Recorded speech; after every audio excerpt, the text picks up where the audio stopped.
My name's Tim Francis, and I have a cool job. So I get to go all over the country and tell an incredible story. And who doesn't like to do that? But I want to talk first. I have to talk about the boring stuff first, which is me. Then I got to tell you why I'm here, and then we'll get into the good stuff. But obviously, we all come from a mom and dad. This is my mom and dad. Mom's no longer alive physically, but as you'll see, highly involved spiritually. My dad is, and this is my first communion. And I don't put that up there to be cute. I put that up there because I went to a church called Sacred Heart. And like most Catholics, and I'm never here to offend you, I am Catholic, but like most Catholics, we have no idea why we do what we do. Is that fair? And my mom always had a Sacred Heart picture, and up until this, I didn't know what the heck the Sacred Heart was all about. But you'll find out that Sacred Heart has everything to do with what we're going to talk about tonight. I went off to Ohio State University. I grew up in a town of about 5,000 people where we went to church every single Sunday. And then I went on, and my feast days were Ohio State, Michigan football, and spring break. That's spring break. That's what I lived for, right? Church, boring, done, gone. And that was all of my brothers. I'm one of 6 kids. And then I came down to Dallas, Texas. I was chasing a business opportunity, and I met somebody from Texas, which is how I ended up here. And we got married in Lake Tahoe. And we thought it was beautiful. My mom thought it was a tragedy because we got married outside the church. Now, this was in 1999. Pay attention to the dates because you'll find, as I look, and I know you guys who've been Catholic for 50 years and you know about all the feast days, dates are so important, it's incredible, and I'm starting to realize that.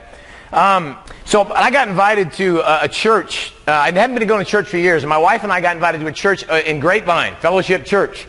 So funny because I've been traveling all over the country. I've been to hundreds of parishes, and I've been telling this story, and now I'm here just down the block from the church. And I tell people that's because people who grew up in like a small town in a Catholic church, just so you know, it doesn't look like that, right? So when I walked into Fellowship Church, it was like they were having plays and skits, and I was like, man, this is church?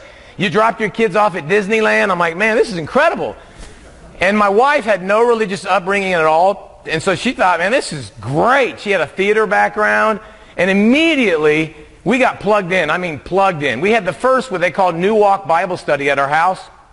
And so I was very excited. I called my mom, real devout Catholic lady, and she, hey, I'm going to church. I'm in a Bible study. And she introduced me to this guy. Now, for those of you who are going, why are you laughing? He's had a show for 15 years, every Monday night, and he interviews people that were really, really educated Protestants. I'm not talking about your run-of-the-mill. I'm talking about people who are asked to be the dean of a seminary, the head of the Evangelical Bible Society. And all of them had one thing in common. They all thought the Catholic Church had a lot of man-made traditions. They all thought they did things that were a little weird, they weren't necessary, and they didn't have the complete, crisp, clean gospel. And all of them left their post. Now, many of them were radio teachers, mega church pastors. I mean, they had a good job, and they left to become a lay Catholic. And so my mom sent me, she taped every show on this, literally. If you go to my dad's house now, in the basement, there's like VHS tapes, dusting, laid up of my mom. She taped every show. She sent it to me, and I sat there in my home in Euless, Texas, and I started watching him, and I started hearing these stories. And I thought, wow, that's interesting, but I want to hear both sides. And what am I talking about? Growing up, I didn't think it mattered if you were Catholic or Protestant. It didn't matter. If you went to church, great. Then I got down here into the Bible Belt, and I started hearing all of these things like, I go straight to God. Ain't no man between me. I don't need anybody to pray for me. And, all these little kind of innuendos. And I thought, huh. And so then I said, well, there was a Protestant Reformation, right? Right? They're not all the same, right? So I said, all right, I'm a football guy traditionally, not a Bible guy. So I said, I'm in my first Bible study. I said, all right, I'm going to kind of study this. So this is me back in a while ago. And this is my house in Euless. And if you don't know Father Mitch Pacwa, he speaks 12 languages. He's like, I mean, seriously, you can't get more educated than Father Mitch. He has his own show. He's at my house. Why? Because I had 2 leaders of a Bible church from Denton Bible there. Because I said, all right, smart guys, you're going to debate, and I'm going to record you, and I'm going to feed you, and I'm going to record it, and I'm going to listen to it, because I want to know what the differences are, and does it matter? And then, how many of you heard of Tim Staples? So I still have the audio cassettes at my house. He gave us at my house. And literally recorded the whole thing. So I started to be a fiend. My wife thought I lost my mind. I started to listen to every debate I could get my hands on, literally. And I'd go back and outline it and look at it. And I go, a lot of people think when they hear this, they say, well, he's doing this because of his mom. No, I got motivated because of my mom. But if my mom was wrong, I wouldn't be here. I want you to know that, okay? So I came back, and by the way, my wife lasted about a day in all this and said, you know what, I really like the pastor, Ed Young. I like all your new friends. Would you just kind of keep quiet and not say anything? Literally. And I'm like, well, no. Why would I do that? I'm not just here for entertainment. If I just want to be entertained, I can go to a lot of different places. I want the truth, right? So she wasn't interested. And she'll be here tonight. She'll tell you that. So I was kind of in an island by myself. Literally. I'm thinking, I don't know, one Catholic. Do Catholics even do Bible studies? I mean, I'm literally, I was like, because the Protestants, I mean, they're like Bible study every night, you know. So I was kind of on my own, and I was a little confused because when I came back to the church, I remember it was like I remembered it. People came late, they left early, and they weren't real nice. And people seemed kind of bored. Is that fair? Like, everybody wasn't engaged. Like, over at the fellowship, it's like, you know, sitting theater style, boom, you know, you're like, wow, yeah, raising your hands. So I was like, if this is true, here's my question. If this is true, what do I mean this? And those of you, are there any, I know some of you, but are anybody in here that's like a Christian, strong Bible Christian, but you're not Catholic? Okay, you have to leave. No, I'm joking. You're our separated brothers and sisters, and I want to say up front, I'm never here to offend you. However, somebody gave me a bracelet that says iron sharpens iron. I am here to speak the truth. I'm not here just to be lovey and cushy and give big hugs, okay? I do think iron should sharpen iron. But here was my confusion. If the Catholic Church's claim was true, and there's a lot of claims, I'm going to tell you two of them. They claim that they were the church established by Christ. So it's kind of an arrogant claim, like, okay, yeah, you're the church. And then they also claim something about the body and blood of Christ that we'll get into. And that was what my mom was on about. You know, you're leaving that, you know.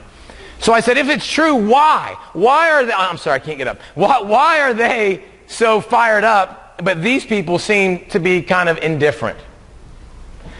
And I think I figured it out. And it all goes back to my mom. At least one of the reasons. My mom sent me another tape. So if you're a mom or grandma, they keep sending it. Eventually they may watch it. But she sent me this tape, Signs from God, Signs Test Faith. 28 million people watched this on Fox.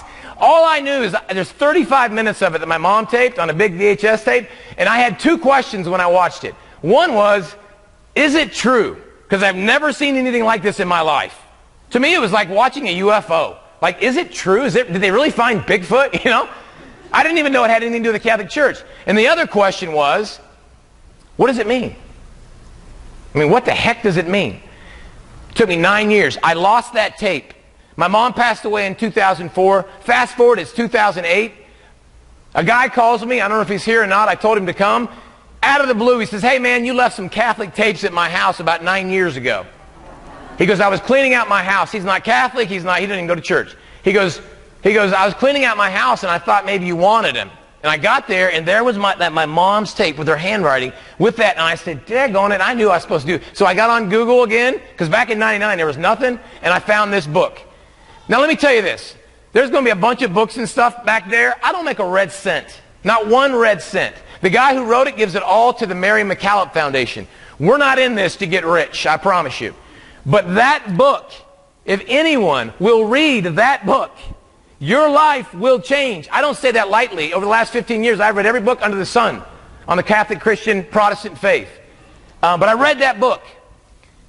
And eventually, we used to go to the fellowship church, the non-denominational, the Catholic church. And my kids would always say, are we going to the fun church or the boring church today, Dad?